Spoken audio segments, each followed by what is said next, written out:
লিমন জানান, বিচারকের স্ত্রী তাসমিন নাহার লুসির সঙ্গে তার প্রায় 5 বছরের ব্যক্তিগত সম্পর্ক ছিল। এই সম্পর্কের মধ্যেই নাকি শুরু হয় টানাপোড়েন, ভুল বোঝাবুঝি এবং মানসিক চাপ। লিমনের দাবি, লুসির প্রতি তার আবেগ এতটাই গভীর ছিল যে তিনি তাকে কেন্দ্র করেই অনেক সিদ্ধান্ত নিতেন।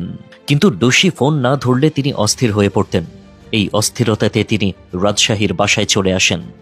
এতেই লুসির হাতে বাদাম ও পপকর্ন তুলে দেন।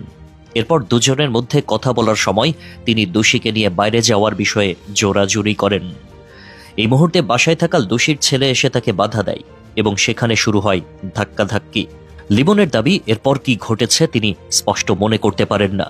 তবে তিনি বলেন, এই ঘটনার জন্য তিনি রাষ্ট্র ও জনগণের কাছে বিচার চান। জানা গেছে 6 নভেম্বর লুসি থানায় একটি সাধারণ ডায়েরি করেন। সেখানে তিনি উল্লেখ করেন, কোয়ান্টাম ফাউন্ডেশনের মাধ্যমে লিমনের সঙ্গে তার পরিচয়।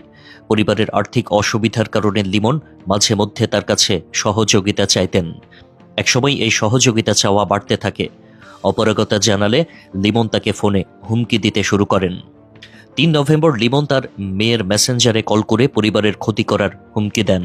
জিডিতে তিনি লেখেন, তিনি ও তার পরিবার নিরাপত্তাহীনতায় রয়েছেন।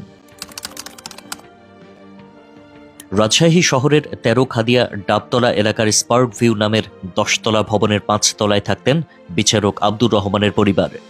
বৃহস্পতিবার দুপুর 2:30টার দিকে লিমন নিজেকে বিচারকের ভাই পরিচয় দিয়ে ভবনে প্রবেশ করেন। দারোয়ান নাম ও মোবাইল নম্বর খাতায় লিখে তাকে ভেতরে যেতে দেন। এর 30 মিনিট পর গৃহকর্মী দারোয়ানকে এসে জানান, ফ্ল্যাটের ভেতরে বিচারকের ছেলে তাওসিফ রহমান সুমন এবং তার মা আহত অবস্থায় পড়ে আছেন। দ্রুত ভবনের বাসিন্দারা এগিয়ে আসেন। 3 জনই আহত অবস্থায় ছিলেন, সুমন, তার মা লুসি এবং লিমন নিজেও। তাৎক্ষণিকভাবে তাদেরকে হাসপাতালে নেওয়া হয়।